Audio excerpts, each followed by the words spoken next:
Hi all, welcome back to my YouTube channel. അപ്പോൾ ഇന്ന് ഞാൻ ചെയ്യാൻ ഉദ്ദേശിക്കുന്നത് ഹോസ്റ്റലിലെ ഒരു what I eat in a day ആണ്.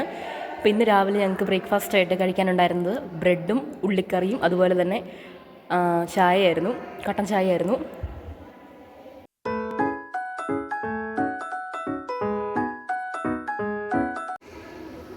ഗായ്സ്, അപ്പം ഇന്നത്തെ ലഞ്ചിന് ചോറും പുളിശ്ശേരിയും കോവയ്ക്ക തോരനും മീൻകറിയും.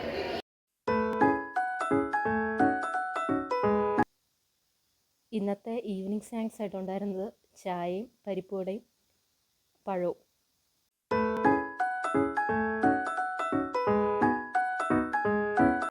ഡിന്നറിന് കഴിക്കാൻ ചോറ്, വെണ്ടയ്ക്ക തീയൽ, കോവയ്ക്ക തോരൻ, മീൻ വറുത്തത്, ക്യാബേജ് തോരൻ.